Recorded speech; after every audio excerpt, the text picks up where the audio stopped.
السلام علیکم ورحمۃ اللہ وبرکاتہ نحمدہ ونصلی علی رسولہ الکریم اما بعد اعوذ باللہ من الشیطان الرجیم بسم اللہ الرحمن الرحیم۔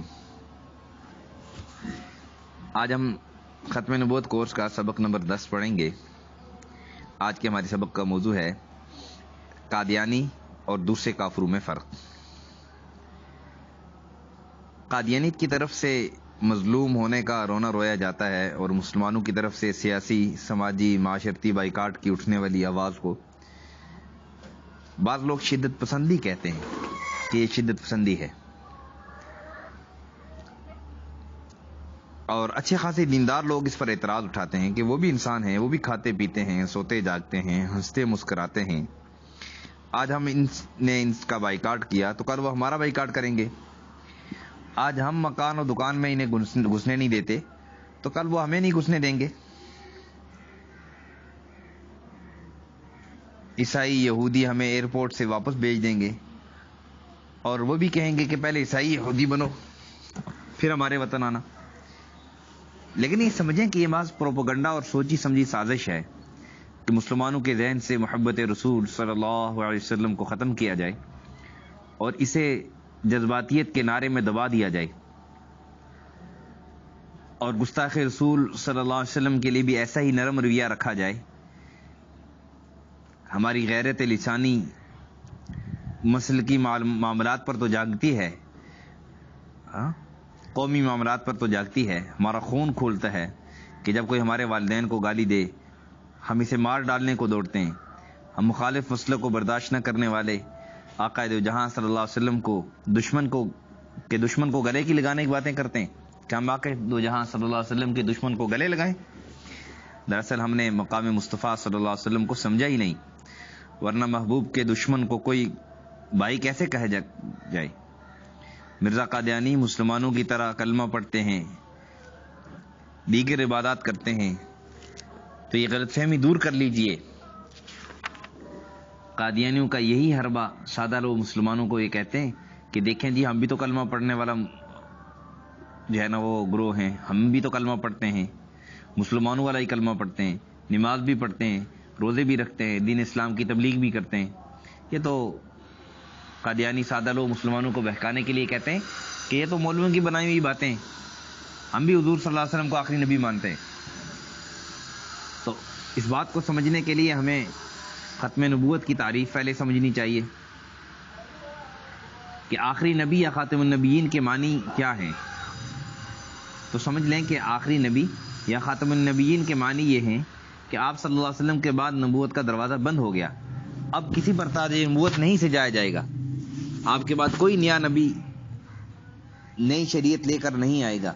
لیکن قادیانیوں کا یہ نظریہ ہے کہ آئندہ نبی آپ صلی اللہ علیہ وسلم کی مہر سے بنے گا۔ پہلے اللہ پاک نبی کا انتخاب کرتے تھے، مگر اب انہوں نے اس کا اختیار حضور صلی اللہ علیہ وسلم کو دے دیا۔ ان سے کوئی پوچھے کہ کیا مرزا قادیانی کو نعوذ باللہ آپ صلی اللہ علیہ وسلم کا انتخاب کہنا، مرزا قادیانی جیسے لعین آدمی کو آپ صلی اللہ علیہ وسلم کا انتخاب کہنا، یہ آپ صلی اللہ علیہ وسلم کی توہین نہیں ہے؟ اسی لیے عطا اللہ شاہ بخاری رحمۃ اللہ علیہ فرمایا کرتے تھے کہ تصویر کا ایک رخ تو یہ ہے کہ مرزا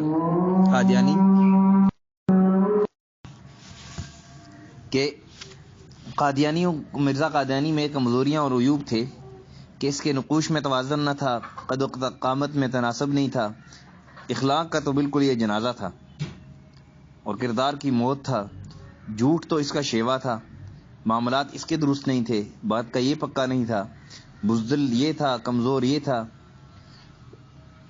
اور مسلک کا جو ہے نا وہ ٹوڈی تھا، تقریر و تحریر ایسی کہ پڑھنے والے کو قے آنے لگے۔ لیکن عطا شاہ بخاری رحمۃ اللہ فرماتے ہیں کہ میں آپ سے پوچھتا ہوں کہ اگر اس میں کوئی کمزوری نہ بھی ہوتی، وہ مجسمہ حسن و جمال ہوتا، قوی میں بھی تناسب ہوتا کہ قوت میں چھاتی 45 انچ کی ہوتی، کمر ایسی کہ بہترین ہوتی، بہادر بھی ہوتا، مرد میدان ہوتا، کردار کا آفتاب ہوتا، خاندان کا مہتاب ہوتا، شاعری میں فردوسی یہ وقت ہوتا، ابو الفضل الفیضی اس کا پانی بھرتے، خیام اس کی چاکری کرتا، غالب اس کا وظیفہ خوار ہوتا، انگریزی کا شیکسپیر ہوتا، اور اردو کا ابوالکلام ہوتا پھر نبوت کا دعویٰ کرتا تو کیا ہم اس کے نبی مان لیتے؟ میں تو کہتا ہوں کہ خواجہ غریب نواز اجمیری رحمۃ اللہ علیہ، شیخ سید عبدالقادر جیلانی رحمۃ اللہ علیہ، امام حنیفہ رحمۃ اللہ علیہ، امام بخاری، امام مالک، امام شافعی، ابن تیمیہ، امام غزالی یا حسن بصری یہ بھی نبوت کا دعویٰ کرتے تو کیا ہم انہیں نبی مان لیتے؟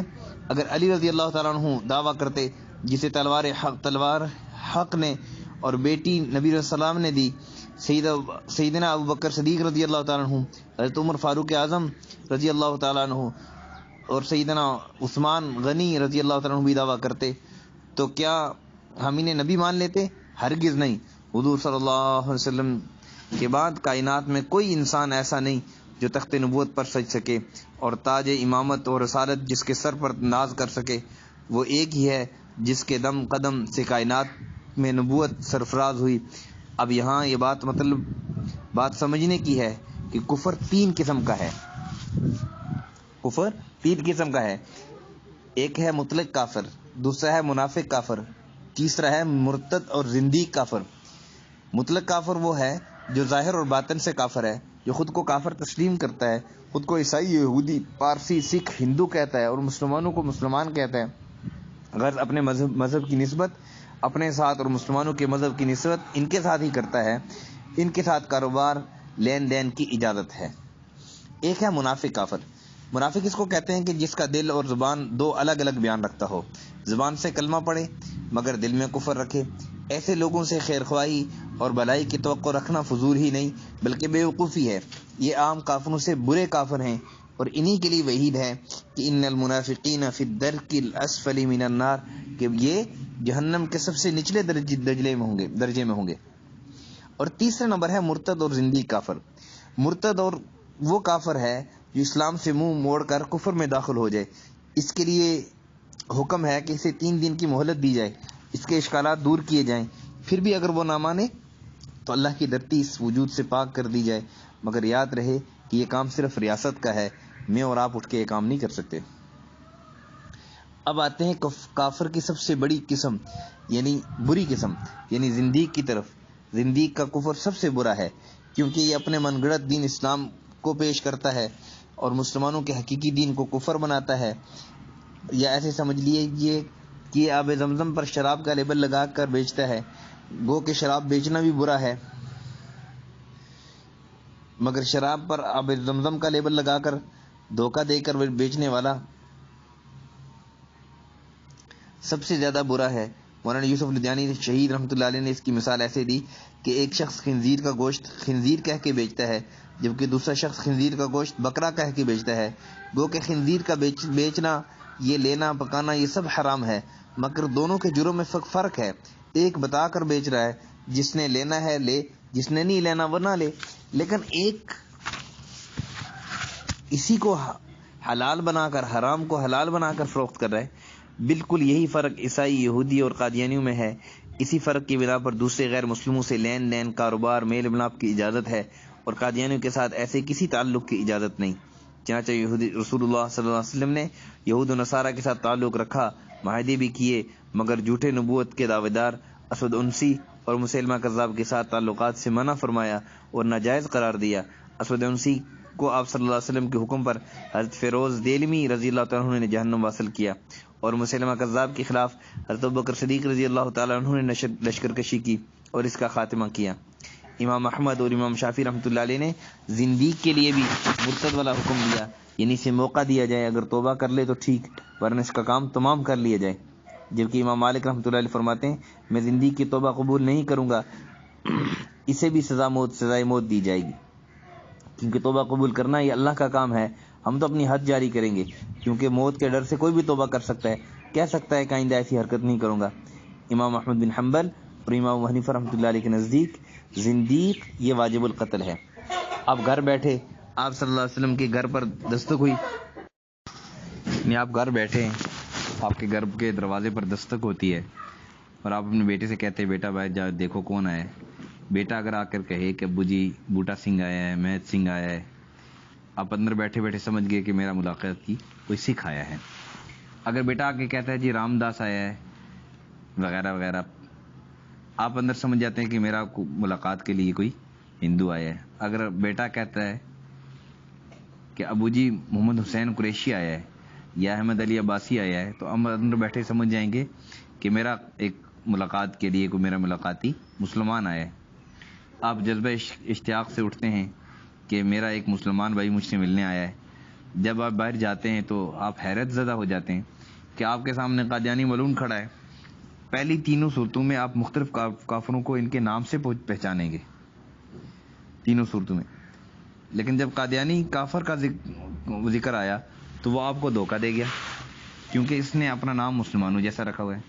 آپ کسی عیسائی سے پوچھیں تیرے مذہب کا کیا نام ہے، وہ فوراً کہے گا عیسائیت. ہندو سے پوچھیں تیرے مذہب کا کیا نام ہے، وہ فوراً کہے گا ہندو مت. کسی سکھ سے سوال کریں تیرے مذہب کا کیا نام ہے، وہ فوراً کہے گا سکھ مت. لیکن آپ کسی قادیانی کافر سے پوچھیں تیرے مذہب کا کیا نام ہے، وہ فوراً کہے گا اسلام. دنیا کا کوئی کافر بھی اپنے مذہب کو اسلام نہیں کہتا، جبکہ قادیانی دنیا کا وہ واحد کافر ہے جو اپنے کفر کو اسلام کہتا ہے. آپ کسی عیسائی سے سوال کریں کہ تیری کتاب کا کیا نام ہے، وہ کہے گا انجیل. کسی ہندو سے سوال کریں تیری کتاب کا کیا نام ہے، وہ کہے گا وید. آپ کسی سکھ سے پوچھیں تیری مذہبی کتاب کا کیا نام ہے، تو وہ جواباً کہے گا گرنتھ. آپ کسی قادیانی کافر سے پوچھیں تیری مذہبی کتاب کا کیا نام ہے، وہ فوراً کہے گا قرآن مجید. پہلی تینوں صورتوں میں ہر کافر نے اپنی اپنی مذہبی کتابوں کے نام بتائیں، لیکن مکار قادیانی نے کافر نے اپنی کتاب کا نام قرآن مجید بتا کر مسلمانوں کی کتاب پر ایک قسم کا گویا قبضہ کرنے کی کوشش کی ہے. کسی عیسائی سے پوچھیں تیری عبادت گاہ کا کیا نام ہے، وہ بولے گا گرجا. ہندو سے پوچھیں تیری عبادت گاہ کا کیا نام ہے، وہ کہے گا مندر. سکھ سے پوچھیں تو وہ کہے گا گردوارو. آپ عیار قادیانی سے پوچھیں کہ تیری عبادت گاہ کا کیا نام ہے، فوراً منہ کھول کر کہے گا مسجد. پہلی صورتوں میں سارے کافروں نے اپنی اپنی عبادت گاہ کے نام بتائیں، لیکن جب قادیانی کا کافر آیا تو اس نے مسلمانوں کی مسجد پر قبضہ کرنے کی ناپاک جسارت کی ہے. ہندو تسلیم کرتا ہے کہ وہ ہندو ہے اور ہم مسلمان ہیں، اور وہ اپنے آپ کو ہندو اور ہم کو مسلمان مانتا ہے. ہمارا ان کا کوئی جھگڑا نہیں، ہم مسلم وہ غیر مسلم. عیسائی تسلیم کرتا ہے کہ وہ عیسائی ہے اور ہم مسلمان ہیں، وہ اپنے آپ کو عیسائی اور ہم کو مسلم کہتا ہے. ہمارا ان کا کوئی جھگڑا نہیں، ہم مسلم وہ غیر مسلم. سکھوں کا بھی معاملہ یہی ہے، وہ اپنے کو سکھ اور ہم کو مسلم تسلیم کرتے ہیں. صاف اور واضح حقیقت یہ ہے کہ ہمارا ان سے مذہبی اعتبار سے کوئی جھگڑا نہیں. ہاں اسلام کی دعوت ہم ان کو ضرور دیں گے، اگر شاید اسلام کو نقصان پہنچائیں گے پھر ضرور بات آئے گی. ہم مسلمان ہیں وہ غیر مسلم ہیں. یہی کچھ یہودی بھی ہے، وہ تسلیم کرتا ہے کہ میں یہودی ہوں، ہم کو مسلم سمجھ کر مارتا ہے، ہم اس کو یہودی سمجھ کر اس سے لڑتے ہیں. شناخت واضح ہے، ہمارا شناخت کے معاملے میں ان سے کوئی جھگڑا نہیں ہے. قادیانی اپنے آپ کو مسلم اور ہمیں غیر مسلم کہتا ہے، لہذا اگر ہم ان کو مسلمان مانیں تو ہمیں اپنے آپ کو غیر مسلم ماننا پڑے گا. شناخت ایک ہے، دعوے دار دو ہیں. غلام احمد قادیانی کے مطابق جو موسیٰ علیہ السلام کو مانتا ہے عیسیٰ کو نہیں مانتا وہ کافر ہے، جو عیسیٰ کو مانتا ہے محمد کو نہیں مانتا وہ کافر ہے. جو محمد صلی اللہ علیہ وسلم کو مانتا ہے اور غلام احمد کو نہیں مانتا وہ کافر ہے. اب پاکستان بننے سے پہلے بہاولپور کی عدالت بھی ان کو غیر مسلم قرار دے چکی. ساؤتھ افریقہ کی سپریم کورٹ ان کو غیر مسلم قرار دے کر ان کے مردے مسلم قبرستان میں دفنانے کو غیر قانونی قرار دے چکی ہے. قادیانی کے ساتھ ہمارا شناخت کا جھگڑا اس وقت تک چلتا رہے گا جب تک وہ اپنے آپ کو اقلیت مان کر اقلیتی ووٹ نہیں بنواتے اور اقلیتی امیدوار نہیں کھڑا کرتے.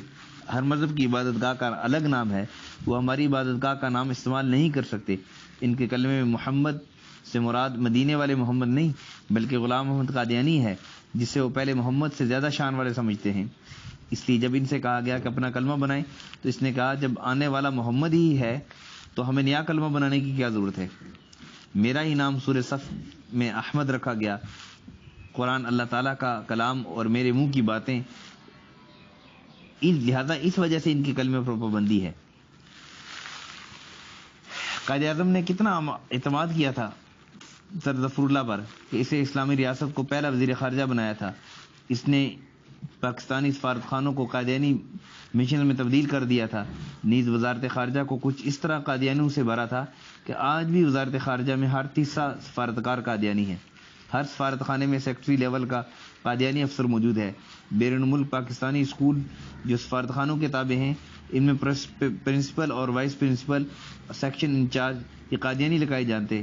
ظفر اللہ خان نے قائد اعظم کو غیر مسلم سمجھ کر ان کا جنازہ بھی نہیں پڑھا اور کہا کہ آپ مجھے ایک غیر مسلم ریاست کا مسلم وزیر سمجھ لیں یا ایک اسلامی ریاست کا غیر مسلم وزیر. حقیقت یہ ہے کہ ہمارے کافر قرار دینے سے پہلے قادیانیوں نے ہمیں کافر قرار دیا، جس کی وجہ سے ہمیں اپنی کھوئی ہوئی شناخت واپس لینے کے لیے مجبور ہم ہوئے. قادیانی خلیفہ سے جب اجازت لی گئی کہ مسلمان بچوں کی نماز جنازہ کی اجازت تو دی جائے کیونکہ وہ تو ناسمجھ اور معصوم ہیں، تو قادیانی معلوم نے کہا تھا پھر عیسائیوں اور ہندو کے بچوں کی نماز جنازہ بھی پڑھ لیا کرو کیونکہ وہ بھی معصوم اور ناسمجھ تو وہ بھی ہیں. محترم قارئین، دونوں دنیا کے سارے کافر اسلام کے لیے سانپ ہیں.